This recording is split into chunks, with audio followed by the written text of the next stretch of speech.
बस्तर में माओवादियों के खिलाफ ऑपरेशन तो लगातार चल ही रहे हैं, लेकिन इसके साथ ही साथ अब माओवादियों के संगठन में एक नई चीज़ आ गई है और वो चीज़ है फूट वाली स्थिति। फूट वाली स्थिति इसलिए बोल रहा हूँ क्योंकि आए दिन सबसे पहले वेणुगोपाल की एक चिट्ठी आई, फिर उसको लेकर जगन की चिट्ठी आई, फिर अभय और विकल्प की चिट्ठी आई, और यह अभय और विकल्प की चिट्ठी उनके शीर्ष नेता वेणुगोपाल के खिलाफ ही आई। अब वेणुगोपाल ने फिर से अभय के ही नाम से एक बार फिर से एक चिट्ठी जारी की है, जिसमें उन्होंने जगन को उनकी चिट्ठी का जवाब भी दिया है। तो 3 पन्ने की चिट्ठी में क्या लिखा है वो बताता हूँ, और साथ ही साथ आज माओवादियों को एक बड़ा झटका लगा है। वो झटका कैसे लगा है वो भी बताता हूँ। नमस्कार, मैं विकास तिवारी हूँ और आप बस्तर टॉकीज देख रहे हैं।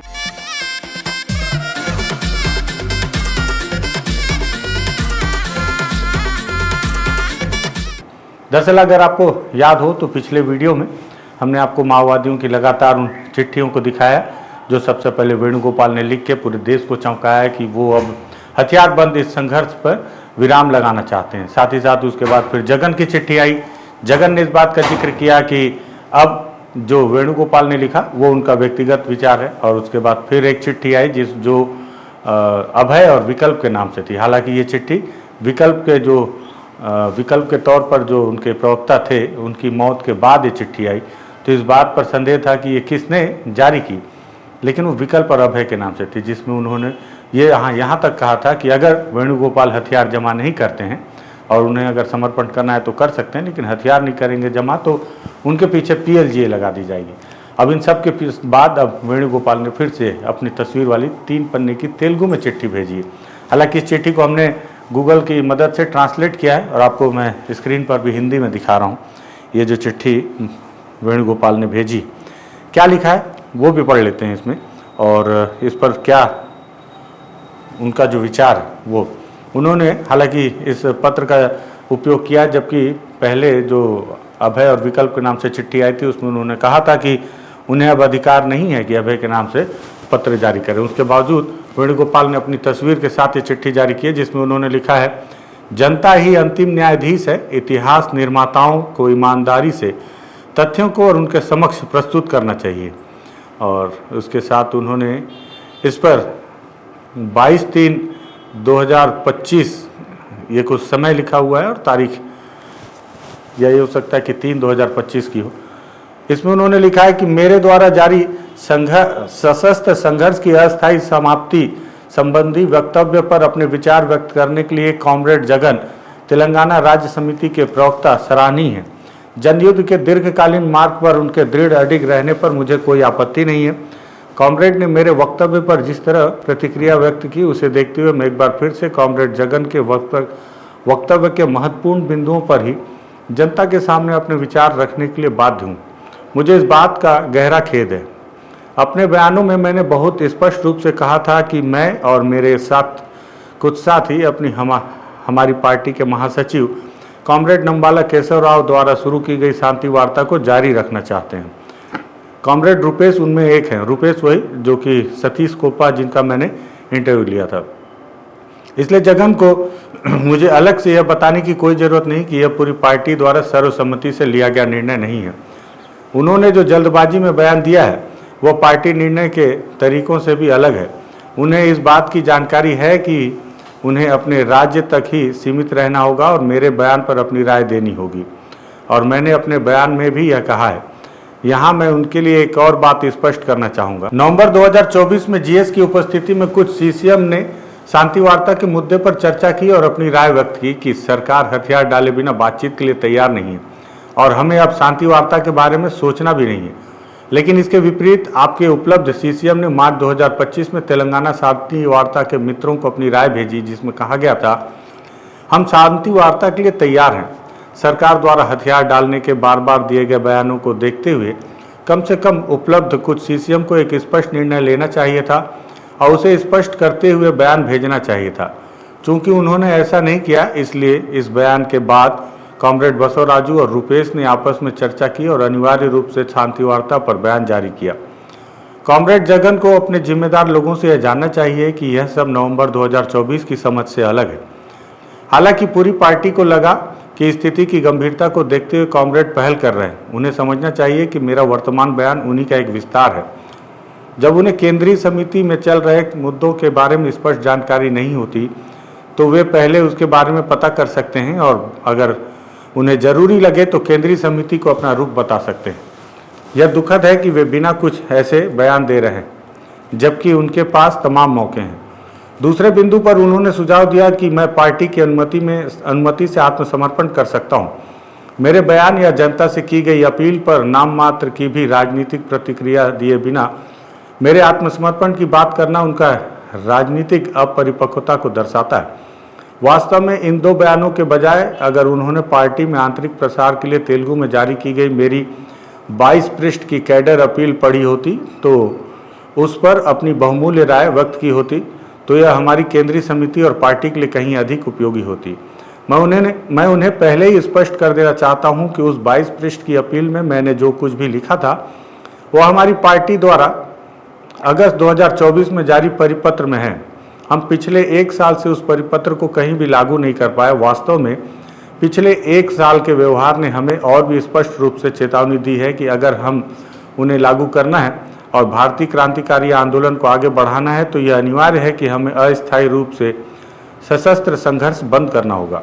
इसे मेरा निजी मामला बताना आपकी बेगुनाही को दर्शाता है।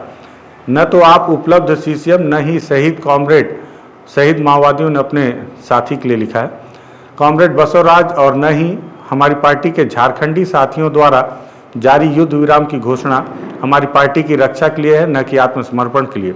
उन्होंने पार्टी को बचाने के लिए सरकार के साथ शांति वार्ता की पहल की है। 3 पन्ने का पत्र है माओवादियों का वेणुगोपाल का, जिसमें पहले पन्ने में ये लिखा है। दूसरे पन्ने में उन्होंने लिखा है कि कॉमरेड बसवराजू की पार्टी सिर्फ अपनी जान बचाने के लिए हथियार डालने के बारे में नहीं सोच रही है। खैर, आज आप जैसे कुछ कॉमरेड इस बात पर पुनर्विचार कर रहे हैं। उन्हें ऐसा प्रस्ताव नहीं देना चाहिए था। यह आपका निजी मामला है। आगे चलकर पूरी पार्टी अपनी अच्छाइयों और बुराइयों का खुलासा करेगी।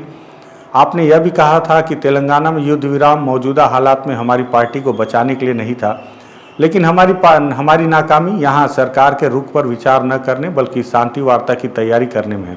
इसे समझिए। अगर आप अपने मार्गदर्शक सीसीएम से पूछेंगे तो वे आपको बताएंगे कि मैंने स्वार्थी कारणों से युद्ध विराम की घोषणा नहीं की थी। अगर कॉमरेड बसवराज का स्वार्थ था तो मेरा भी स्वार्थी मानिए। हमारी पार्टी की गलती बदली हुई परिस्थितियों के साथ तालमेल न बिठा पाने में है। आपको यह सब समझ लेना चाहिए। कॉमरेड जगन ने ईमेल आईडी देने के मेरे बयान को भी ठीक से नहीं समझा। मेरे बयान में पहली प्राथमिकता यह है कि हम ज़्यादा से ज़्यादा एक दूसरे से मिलें और पार्टी चैनल पर पत्राचार करें, और दुर्भाग्यपूर्ण परिस्थितियों में जहां हम ऐसा नहीं कर सकते हमें ईमेल आईडी देनी ही होगी। कॉमरेड जगन को यह बताने की ज़रूरत नहीं है कि हमारी केंद्रीय समिति लंबे समय से कितनी असहमति का सामना कर रही है। आईडी देना तो बस एक वैकल्पिक रास्ता है। हम सब इसकी सीमाएं जानते हैं। कॉमरेड जगन से मेरी एक बार फिर अपील है कि तेलंगाना समेत देश के कई क्रांतिकारी इलाकों ने साबित कर दिया है कि राज्य की सत्ता को क्षेत्र के तौर पर हथियाने की दीर्घकालीन जनयुद्ध की रणनीति अब हमारे देश की मौजूदा परिस्थितियों के लिए उपयुक्त नहीं है। आपको पता होना चाहिए कि आपके राज्य समिति सचिव और आपका मार्गदर्शन करने वाले सीसीएम ने 2020 की शुरुआत में ही इस तथ्य को पहचान लिया था, यह जान लिया। यह एक सच्चाई है। न तो आप न मैं न ही इसमें से कोई भी एक बात से इनकार कर सकता है कि पिछले 2 दशकों में हम तेलंगाना क्षेत्र में जाकर क्रांतिकारी कार्य करने में असमर्थ रहे हैं, कि हम हर बार खून बहा रहे और डीके लौट रहे। इसे अभी भी पहचानिए। आपने तेलंगाना सरकार से 6 महीने के युद्ध विराम की अपील की है। वह समय सीमा जल्द ही समाप्त होने वाली है। उसके बाद कल्पना कीजिए कि यह कब तक चलेगा। आप इस बात से इनकार नहीं कर सकते कि युद्ध विराम अवधि के दौरान पुलिस हमारी क्रांतिकारी गतिविधियों के प्रति बेहद सतर्क रहेगी। इसलिए अनावश्यक नुकसान पहुंचाए बिना समझदारी से काम लेना जरूरी है। क्रांतिकारियों को क्या करना है? हमारा 2024 का सर्कुलर कहता है कि हमारी केंद्रीय समिति इसमें बुरी तरह विफल रही है। हम इसे समझ सकते हैं। हमें बदली परिस्थितियों के अनुसार बदलाव करना चाहिए। मेरी अपील है कि हम जनता के बीच जाएं, जनाधार मजबूत करें, फिर यह आप पर निर्भर है। इस अवसर पर मैं सबसे पहले उन सभी पत्रकारों, महत्वाकांक्षी पत्रकारों, यूट्यूबर्स और सोशल मीडिया मित्रों को लाल सलाम कहना चाहता हूं, जिन्होंने मेरे बयान पर बुद्धिजीवियों, आलोचकों, लोकतंत्रवादियों और क्रांतिकारियों की राय को, अपेक्षाओं को जनता तक पहुंचाने के लिए दिन रात मेहनत की। यह देखकर बहुत खुशी हो रही है कि इतने सारे लोग मेरे बयान पर अलग अलग तरह से प्रतिक्रियाएं दे रहे हैं। मैं विशेष रूप से उन लोगों का स्वागत करता हूं जिन्होंने हमारी पार्टी में काम किया लेकिन वर्तमान में बाहर रह गए, अपनी समझ के अनुसार मेरे बयान का कई तरह से विश्लेषण कर रहे हैं और अपने विचार जनता के साथ साझा कर रहे हैं।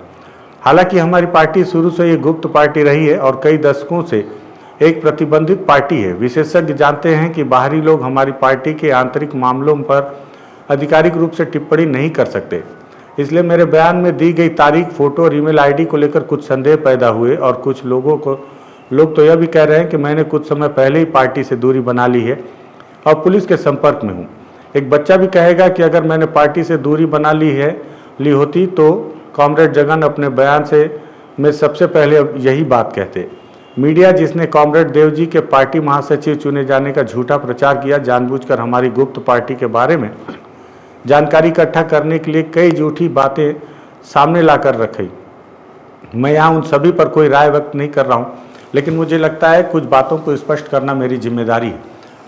15 अगस्त को मेरे द्वारा दिए गए बयान पर पार्टी कार्यकर्ताओं के बीच चरणबद्ध तरीके से चर्चा हुई और अंततः 12 सितंबर को चर्चा समाप्त होने के बाद बिना किसी बदलाव के इसे जारी किया गया, जिससे कुछ लोगों को तारीख को लेकर संदेह हुआ। इसके अलावा तारीख का कोई महत्व नहीं है। दुर्भाग्य से समन्वय संबंधी समस्याओं के कारण कॉमरेड जगन और कुछ अन्य महत्वपूर्ण कॉमरेड इन चर्चाओं में भाग नहीं ले सके। घोषणा पत्र पर मेरी तस्वीर के बारे में हालांकि मैं अपनी पार्टी में केंद्रीय समिति का आधिकारिक प्रवक्ता हूं, फिर भी यह सहमति है कि हमारी केंद्रीय समिति का कोई भी साथी आपात स्थिति में अभय के नाम से पार्टी की घोषणा जारी कर सकता है। यह हमारी पार्टी की सभी समितियों पर लागू होता है, इसलिए मैंने सोचा कि इस बार यह अत्यंत महत्वपूर्ण मुद्दे पर मेरी तस्वीर के साथ घोषणा करना उचित होगा। ये तारीख को लेकर वेणुगोपाल ने इसलिए इस बात को कही है क्योंकि उनका जो सबसे पहला पत्र था वो दरअसल उसमें 15 अगस्त की तारीख लिखी गई थी और पत्र मीडिया तक पहुंचा था लगभग 15 सितंबर की तारीख को। तो उस पर भी हर कोई शक कर रहा था कि आखिर 1 महीना का समय क्यों लग गया। उन्होंने आगे लिखा है कि हालांकि बयान में कहा गया था कि सशस्त्र संघर्ष बंद करना कुछ लोगों की राय है, फिर भी मैंने अपनी तस्वीर इसलिए शामिल की ताकि गलत संदेश जनता तक ना पहुंचे। अगर कॉमरेड जगन यह बात समझते तो बयान की जड़ भी समझ में आ जाती। कुछ लोग मेरे द्वारा जनता के नाम जारी की गई अपील के बारे में भी कुछ कह रहे हैं। मैं इसमें जो भी बातें व्यक्त की वे हमारे पोलित ब्यूरो द्वारा जारी परिपत्र की विषय वस्तु का सारांश है। सशस्त्र संघर्ष समाप्ति की घोषणा जारी करने के संदर्भ में मैंने इतने लंबे समय तक सेवा करने वाले लोगों से जिम्मेदारी और अपराध बोध की भावना के साथ क्षमा याचना की है। अंत में मेरी अपील है कि जो कोई भी किसी भी मुद्दे पर व्यक्तिगत अपमान का सहारा लेकर बात करना चाहता है वह अपनी संस्कृतिहीनता और राजनीतिक दिवालियापन का परिचय देता है। ऐसी बातों से जनता का कोई भला नहीं होता। हम आपसे अनुरोध करते हैं कि इसे ध्यान में रखते हुए राजनीतिक रूप से प्रतिक्रिया दें। अंत में कॉमरेड जगन से मेरी अपील है कि कॉमरेड जगन कृपया हमारी आंध्र प्रदेश राज्य समिति द्वारा 1977 में लिए गए प्रस्ताव को ध्यान से पढ़ें। खैर, भले ही केंद्रीय समिति ने 18 साल बाद इसकी समीक्षा की और पाया कि उस समय उस प्रस्ताव को लेने की कोई ज़रूरत नहीं थी, फिर भी आज के युवाओं को उस समय की परिस्थितियों को जानने में इससे बहुत मदद मिलेगी। इसमें उन्होंने बड़े अनुभव से कहा है, पिछले 10 वर्षों के सशस्त्र संघर्ष में गतिरोध पैदा हो गया है। इससे नुकसान हुआ है। बड़ी मुश्किल से इधर उधर कार्रवाई करने से हम दुश्मन को हुए नुकसान को से ज़्यादा नुकसान उठा रहे हैं। इसका मुख्य कारण यह है कि हमारे कार्यकर्ता जनता के आधार के महत्व को नहीं समझते। अगर वे संबंध हैं तो बहुत लंबे समय तक उस क्षेत्र में स्थापित न होना संभव नहीं जिसे नुकसान पहुंचा है। इस संदर्भ में मैं आपसे आग्रह करता हूं कि हम तेलंगाना क्रांतिकारी आंदोलन को बदली हुई परिस्थितियों के अनुकूल बनाएं और उसके पुनर्विकास के लिए काम करें। अभय, प्रवक्ता केंद्रीय समिति, भारत की कम्युनिस्ट पार्टी, माओवादी। ये 3 पन्ने का पत्र वेणुगोपाल ने फिर से जारी किया है और ये मुख्यतः जगन की उस चिट्ठी को लेकर है जो जगन ने वेणुगोपाल के खिलाफ उनके पत्र के जारी होने के बाद लिखा। और इस पत्र के माध्यम से उन्होंने 2-3 बातें स्पष्ट की हैं। पहला है कि उसमें 15 अगस्त की तारीख लिखी थी तो क्यों वो 15 सितंबर तक हमारे पास पहुंची। दूसरी बात, एक चीज़ और उन्होंने ये भी स्पष्ट कर दिया है कि अब जो स्थितियां थी पहले, अब वो स्थिति नहीं है। और पार्टी, उन्होंने जो पोलित ब्यूरो वाली बात कही है, दरअसल 2024 में पोलित ब्यूरो ने एक सर्कुलेशन जारी किया है। वो सर्कुलेशन भी अगर आप कहेंगे तो उसे भी मैं विधिवत पढ़कर आपको बताऊंगा कि उन्होंने 2024 में माओवादियों ने उनके पोलित ब्यूरो ने सर्कुलेशन में लिखा क्या था, अपनी पार्टी की क्या स्थिति की समीक्षा की थी। हालांकि इसके लिए उन्होंने 10 वर्ष का समय लग गया इस समीक्षा करने में, इस बात का जिक्र भी वेणुगोपाल ने कहा है।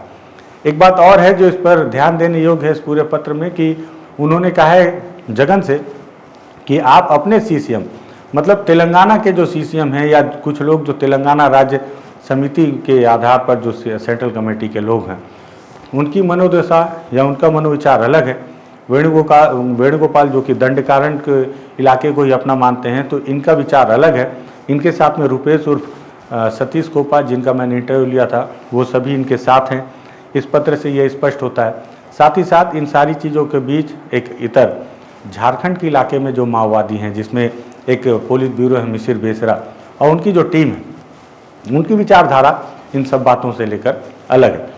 हर कोई अपने विचार के आधार पर सारी बातों को रखने की कोशिश कर रहा है, और यही वजह है कि एकजुट ना हो पाने की वजह से इनके बीच में मनभेद और विचारों का भी भेद उत्पन्न होता जा रहा है, जिसको लेकर वेणुगोपाल ने एक बार फिर से जगन के नाम से ये चिट्ठी लिखी है। ये चिट्ठी हालांकि उन्होंने अपने ही पार्टी के एक सदस्य के लिए लिखी है, लेकिन चूंकि उन्होंने इसे पत्रकारों तक पहुंचाया तो मुझे लगा मैं आप तक पहुंचाऊं, क्योंकि आप लोग अगर जानने के इच्छुक रहते हैं कि माओवादी संगठन में चल क्या रहा है, तो इस चिट्ठी को सुनने के बाद आपको बहुत कुछ समझ में आएगा। दूसरी ओर आज जो माओवादियों को बड़ा नुकसान हुआ है, उसके पीछे वजह है कि बीजापुर में उनके 1 करोड़ 3 लाख के लगभग 103 की संख्या में माओवादियों ने एक साथ समर्पण किया है। छोटे स्तर के और एसीएम स्तर के बहुत सारे माओवादी हैं इसमें, जिनमें अलग अलग इनाम था, जो कुल मिलाकर इनाम 1 करोड़ का है। ये वो निचले कैडर हैं जो माओवादी संगठन के लिए आईडी बम लगाना और बड़ी बड़ी कामों में उनका सहयोग करना जैसे काम को किया करते थे। किसी समय बस्तर में आईजी रहे SRP कल्लूरी कहते थे कि ये निचले स्तर के माओवादी ही दरअसल माओवाद संगठन के हाथ, पैर, नाक, मुंह और कान होते हैं, जिनके जरिए माओवाद संगठन अपने आप को विस्तारित करता है और काम करता है। तो ये वही लोग हैं जिन्होंने समर्पण किया है। वहीं दूसरी ओर जो सबसे बड़ी चौंकाने वाली बात ये है कि अभी तक केवल सूचना मिल रही है। हालांकि ये बात आधी आधी सच है बोली जा सकती है, क्योंकि इस पर पुलिस ने किसी तरह का बयान नहीं दिया, कोई हिंट नहीं दिया। लेकिन एक बात और मिल रही है मुझे जानकारी के तौर पर कि जब मैं इस चिट्ठी को, हालांकि ये चिट्ठी मेरे पास 2-3 दिन पहले आ गई थी, लेकिन चूंकि मैं मुख्यालय से बाहर था, मैं रिकॉर्ड करके आप तक पहुंचा नहीं पा रहा था। लेकिन आज एक जानकारी और निकल कर आ रही है कि वेणुगोपाल की चिट्ठी को जब मैं पढ़ रहा हूँ तो संभवतः वो अपने कुछ साथियों के साथ हैदराबाद पहुँच चुके हैं।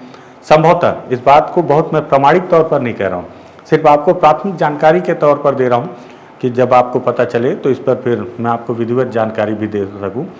प्राथमिक तौर पर कि वेणुगोपाल जो चिट्ठी लगातार लिख रहे हैं कि अब हथियारबंद संघर्ष का समय आ गया है, शायद उन्होंने हथियार रखने का पूर्णतः फैसला कर लिया है और अपने कुछ साथियों के साथ तो शायद हैदराबाद पहुंच चुके हैं।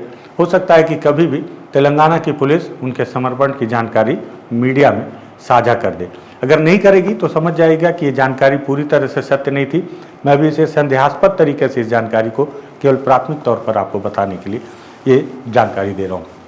मुझे लगा पत्र महत्वपूर्ण है उस समय में जब माओवाद अपने बहुत बुरी स्थिति में संगठन तौर पर भी और वैचारिक तौर पर भी, और इस समय उनकी हर एक चिट्ठी, हर एक सूचना काफ़ी महत्वपूर्ण है। मेरे दर्शकों को काफ़ी जानने की इच्छा रहती है, तो उन्हें जानना भी ज़रूरी है कि इस चिट्ठी में क्या लिखा है। इसलिए मैंने इस वीडियो को तैयार किया है। पसंद आए शेयर कीजिएगा, बस्तर टॉकीज को सब्सक्राइब कीजिएगा। धन्यवाद।